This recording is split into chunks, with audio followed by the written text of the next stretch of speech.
తాకట్లో ఉన్న మీ బంగారాన్ని విడిపించి ఆ రోజు ఆన్లైన్ రేటుకి కొంటాం. Sharma gold company.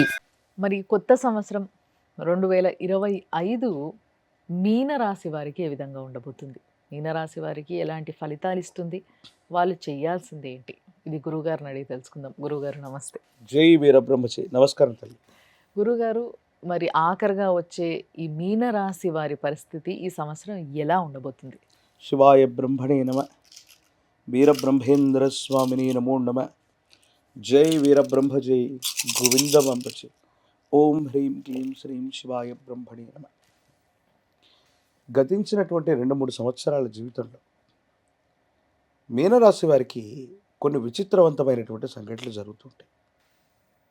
ఒకటి, జీవిత భాగస్వామికి సంబంధించిన వివాహ జీవితం ఒకటైతే, వృత్తి ఉద్యోగ సంబంధమైనటువంటి విషయాల్లో అపోహలు, అపార్థాలు, అపనితలు. ఎంత ప్రయత్నం చేస్తున్నా సఫలీకృతం కాకపోవటం, ఇబ్బందులు కలుగుతున్న జీవన విధానం, ఇవన్నీ చూస్తుంటాం. మరోవైపు జన్మరాశిలో రాహు సంబంధమైనటువంటి స్థితి వల్ల ఆరోగ్య సమస్యలు. కానీ మీనరాశి వారికి ఆర్థికంగా ఊహించని లాభం ఏర్పడేటువంటి భాగ్య సంవత్సరం ఇది. దూర రాష్ట్రం, దూరదేశం, విదేశీ సంబంధమైనటువంటి కరెన్సీ కూడా లభించగలిగినటువంటిది. వృత్తి ఉద్యోగ సంబంధమైన విషయాల్లో ఎవరైతే ఖాళీగా ఉన్నారో, మంచి కొలువులు లభించట్లేదో, సరైన బదిలీ జరగట్లేదో, మీరు కోరుకున్నటువంటి ఉద్యోగం లేదా బదిలీ మీకు దక్కబోతుంది. వైవాహిక జీవిత సంబంధమైనటువంటి పరిస్థితుల్లో మీరు ఎదుర్కొంటున్నటువంటి మానసికమైనటువంటి క్షోభ, ఇబ్బందికరమైనటువంటి పరిస్థితులన్నీ కూడా తొలగిపోతాయి. అనుకూలవంతమైనటువంటి ఫలితం రాబోతుంది. వివాహ సంబంధమైనటువంటి స్థితిగతుల్లో భార్యాభర్తల మధ్య అవగాహన లోపం ఉన్నవాళ్ళు, ముఖ్యమైనటువంటి విషయాల్లో నిర్ణయం తీసుకోదలిచినటువంటి వాళ్ళకి అనుకూలవంతమైనటువంటి స్థితిగతులు ఏర్పడతాయి. మీకు నచ్చినటువంటి జీవితం మీ కళ్ళ ముందు ఉండేటువంటి అవకాశం ఉంది. భగవత్ సంబంధమైనటువంటి అనుగ్రహం చేత ఆకస్మికమైనటువంటి ధనలాభం, కొంతమంది వ్యక్తుల యొక్క అనుకూలతవంతమైనటువంటి సహాయ సహకారాల వల్ల జీవిత లక్ష్యాన్ని నెరవేర్చుకునేటువంటి ప్రయత్నం ఏదైతే ఉందో ఇది తప్పకుండా జరుగుతుంది. అయితే సంతానపరమైనటువంటి అంశాలు, కుటుంబ జీవితానికి సంబంధించిన స్థితిగతుల్లో ఎడబాట్లు ఏర్పడే అవకాశం, మీ గర్భవాసాన జనించిన సంతతి అవ్వచ్చు, లేదా కుటుంబ సభ్యులతో ఏదో కారణంగా కొంతకాలం దూరంగా ఉండవలసిన పరిస్థితితో, ఈ విధమైనటువంటి ఇబ్బందులు కొన్ని మానసికమైనటువంటి క్షోభకి కారణమయ్యేటువంటి అవకాశం ఉంది. ఆరోగ్యపరమైన అంశాల్లో కూడా నిర్లక్ష్యంతో కూడినటువంటి వ్యవహారం వల్ల కొత్త ఆరోగ్య సమస్యని మీరు తెచ్చుకునేటువంటి అవకాశం ఉంది. సంతానపరమైనటువంటి స్థితిగతుల్లో కొన్ని మిశ్రమైనటువంటి ఫలితాలు ఉన్నాయి. సంతానం కలగనటువంటి వాళ్ళకి సంతానం కలుగుతుంది. వివాహం కానటువంటి స్త్రీ పురుషులకి అనుకూలవంతమైనటువంటి కాలం, యోగదాయకమైనటువంటి స్థితిగతుల్లో భవిష్యత్తు ఉంది. రాహు సంబంధమైనటువంటి స్థితి వల్ల మాయాస్వరూపుడైనటువంటి రాహు మీరు ఊహించనటువంటి మంచిని కూడా చేయబోతున్నాడంటంలో ఎటువంటి సందేహం కూడా లేదు.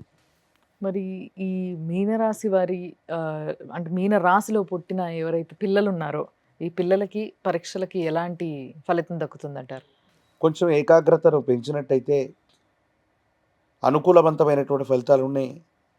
కొత్త విద్యని, సాంకేతికపరమైన విద్యని, ఇతర భాషలని నేర్చుకోవడానికి అభిరుచి కలిగినటువంటి వాళ్ళకి ఇది చాలా సరైనటువంటి సమయం. కొత్త భాషను నేర్చుకోవటం, కొత్త లాంగ్వేజెస్ నేర్చుకోవటం, కొత్త ప్రయత్నాలు చేయటం, ఇవి చాలా అనుకూలవంతంగా ఉన్నాయి. పరీక్షలు పాస్ అవుతారు, మంచి సీట్లు వస్తాయి.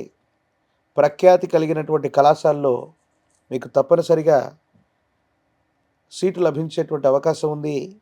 విదేశీ సంబంధమైనటువంటి విద్య, విదేశీ ప్రయాణం, దూరదేశం, దూర రాష్ట్రానికి సంబంధించిన స్థితిగతులు, ఇవన్నీ కూడా మీనరాశి వారికి చాలా అనుకూలంగా ఉండబోతున్నాయి. కాబట్టి విద్యార్థులు చక్కగా వినియోగించుకోగలిగితే అత్యున్నతమైనటువంటి విద్యని వాళ్ళు పూర్తి చేయగలుగుతారు.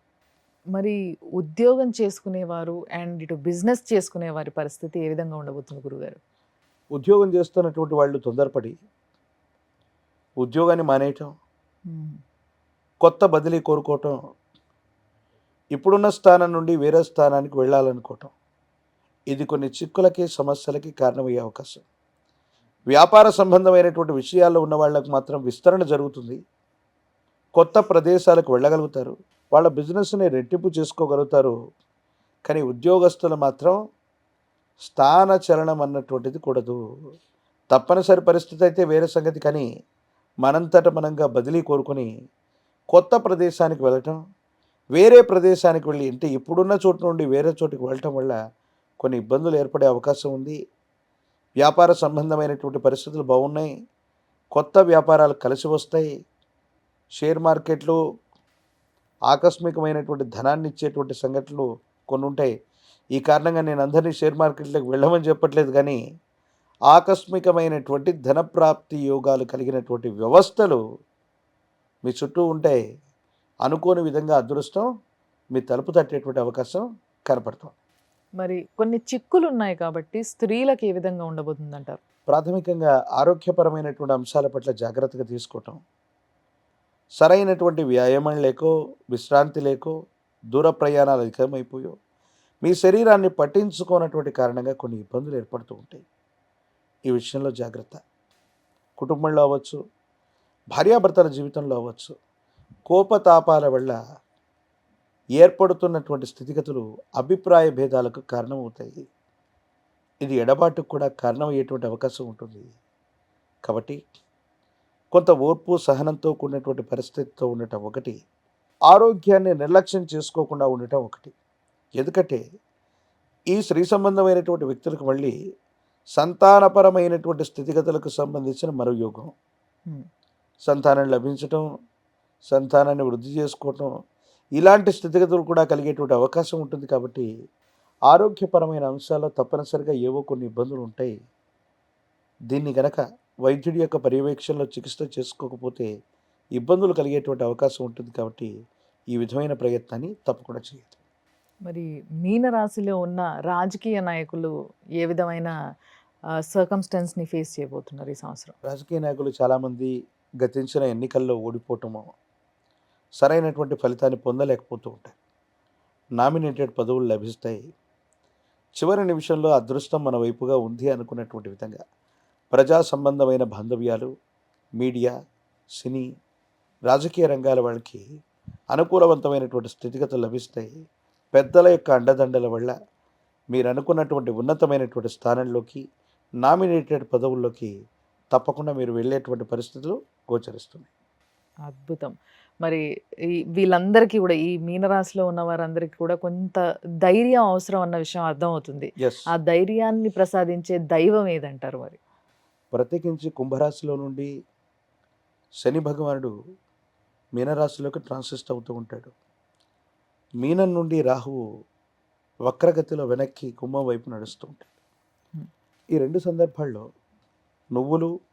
నువ్వుల నూనె, జమ్మి చెట్టు కొమ్మల్ని సమిధలుగా సమర్పణ చేస్తూ కాలభైరవ స్వామి వారి కోసం చేసే పూజాది క్రతువు కానీ, హవనం కానీ అనేక మంచి ఫలితాలకు కారణమవుతుంది. దానితో పాటుగా రాహు యోగించే అవకాశం ఉంది. ఆకస్మికమైన ధనప్రాప్తి యోగం ఉంది. విదేశీ సంబంధమైన ధనాన్ని కూడా పొందగలుగుతారు. కాబట్టి జ్ఞానప్రసూనాంబ సమేత శ్రీకాళహస్తీశ్వర స్వామి వారి యొక్క ఆలయ ప్రాంగణానికి మంగళవారం పూట కానీ, ఆదివారం పూట కానీ, శుక్రవారం పూట కానీ వెళ్ళి అమ్మవారిని, స్వామివారిని సందర్శన చేసి రాహుకాలంలో కానీ, ఇతర సమయంలో కానీ గడిగే అమ్మవారి, స్వామివారి యొక్క అభిషేక క్రతువులో పాల్గొని వచ్చిన, ఆ సేవను చూసి వచ్చిన మీ జాతకంలోని సమస్తమైన దుర్యోగాలు తొలగిపోతాయి. మీకున్న ఆరోగ్య సమస్యలన్నీ కూడా సగానికి సగం తొలగిపోతాయి. మానసికంగా సంతోషం కలిగించేటువంటి గొప్ప సంఘటనలకి అది శ్రీకారం చుడుతుంది. కాబట్టి శ్రీకాళహస్తీశ్వర క్షేత్రాన్ని తప్పనిసరిగా మీనరాశి జాతకులు ఈ సంవత్సరంలో సందర్శన చేసి వచ్చి అభిషేక క్రతువులో పాల్గొంటే చాలా అనుకూలవంతమైన ఫలితాన్ని మీరు తప్పకుండా పొందుతారు. సో ఇవన్నీ కూడా మనం చేసుకోగలిగినవే, అలాంటివే గురువుగారు చెప్తూ ఉన్నారు. కాబట్టి తప్పకుండా ఏదో ఒక టూర్కి, ట్రిప్కి పోతూనే ఉంటారుగా. Yes. అప్పుడు మన గురువుగారు చెప్పినట్టుగా శ్రీకాళహస్తి వెళ్ళొస్తే శుభ ఫలితాలు దక్కుతాయంట మీకు. కాబట్టి చూసుకోండి. ఒకవేళ మీరు కూడా ఇంకా మీ జాతకాన్ని పరిశీలించుకోవాలి, గురుగారిని కలవాలి, గురుగారితో మాట్లాడాలి, మీకున్న ఏదైతే మీ జాతకంలో ఉన్న ఏవైతే లోపాలు గానీ, లేకపోతే కొన్ని సరి చేసుకోవాల్సినవి ఏవైతే ఉన్నాయో అవన్నీ తెలుసుకొని చేసుకోవాలనుకుంటే మాత్రం కింద కనిపిస్తున్న నంబర్లకు మీరు ఫోన్ చేయొచ్చు. గురువుగారి అపాయింట్మెంట్ తీసుకోవచ్చు, వెళ్ళొచ్చు, స్వయాన కలవచ్చు. సో మీకంతా శుభమే జరుగుతుంది. చూస్తూనే ఉండండి సుమన్ టీవీ. ధన్యవాదాలు గురుగారు. జై వీరబ్రహ్మ జై గోవింద బాంబ జై.